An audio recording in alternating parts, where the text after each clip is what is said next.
Le texte traite de quoi? De la préparation du Kéboudien, n'est-ce pas? Problème. Fatoumata pouvait-elle préparer le Kéboudien sans aller au marché? C'est lui ou non, n'est-ce pas? Il y a des pères qui vont dire oui, n'est-ce pas? Mais certains vont dire non. Parce que pour avoir des poissons frais, il faut aller au marché. Mais il y aura toujours un oui, un non. Mais la question c'est quoi? Fatoumata peut-elle préparer le Kéboudien sans aller au marché? L'auteur dit quoi? Fatoumata part le matin de bonne heure au marché pour aller chercher les légumes. Mais le plan, c'est quoi? Dans la première partie de la préparation du Kéboudien, elle a d'abord été au marché pour chercher les légumes et tout ce qui va avec. Et dans la deuxième partie de la préparation du repas, elle a été dans la cuisine pour préparer le repas. Est-ce qu'elle peut préparer le repas sans être dans la cuisine? Une partie du texte. Est-ce qu'elle peut préparer le repas sans être au marché? Une autre partie du texte. Et tout le texte, c'est quoi? D'une part, le fait d'être au marché, d'autre part, le fait d'être dans la cuisine. Ces deux faits, si on les met ensemble, on n'aura pas la préparation du repas qui est le thème. Et par conséquent, ce texte, le Samba, traite de la préparation du repas. Le problème qui se pose est celui de savoir si Fatoumata pouvait-elle préparer le repas sans être au marché. L'auteur pense que Fatoumata est parti au marché pour revenir dans la cuisine et préparer. Dans la première partie du texte, Fatoumata est d'abord dans la cuisine en train de... Elle est d'abord au marché en train de chercher les légumes et dans la deuxième partie, elle est dans la cuisine pour préparer. Donc on a donc l'introduction avec toutes les étapes. Vous avez compris, non? Oui ou non? Donc, c'est ça le problème dans une introduction. Posez-vous toujours la question de la possibilité ou de l'impossibilité de la chose demandée. Exemple concret dans ce qu'on fait. État. On dit, l'État est une instance juridictionnelle qui assure le bon fonctionnement d'une société. L'État est une instance juridictionnelle qui assure le bon fonctionnement d'une société. Point. En effet, si l'État est mis en place, il met en place en même temps des lois et des sanctions qui permettent aux hommes de se soumettre à la volonté de la collectivité. Point. Mais pour que ces lois soient appliquées, il faut que tous les hommes acceptent que ces lois sont dans leurs intérêts. Point. Je suis en train de créer le texte. Vous comprenez que je suis en train de le voir. Les hommes doivent entrer en organisation sociale avec la présence de l'État. La question qui se pose, c'est quoi? Est-ce que la société peut-elle être organisée sans qu'il y ait un État? Mais le thème, c'est quoi? L'État. La thème, c'est quoi? Les hommes doivent entrer en organisation en mettant en place un État. Donc, toujours, la question, c'est oui ou non. Exemple concret. Les hommes doivent établir des lois. Les hommes doivent établir des lois pour se distinguer des animaux. Point. Thèse. Les hommes doivent établir des lois pour se distinguer des animaux. Le thème, c'est quoi ici? Le thème, c'est quoi? Les lois. Mais précisément, la nécessité des lois.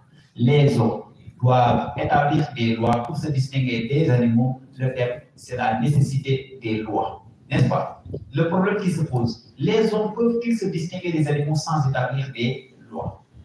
C'est comme si on fait une inversion. Tout comme on partir de la réponse vers la question, on doit partir de la question vers la réponse. Un renversement interrogatif.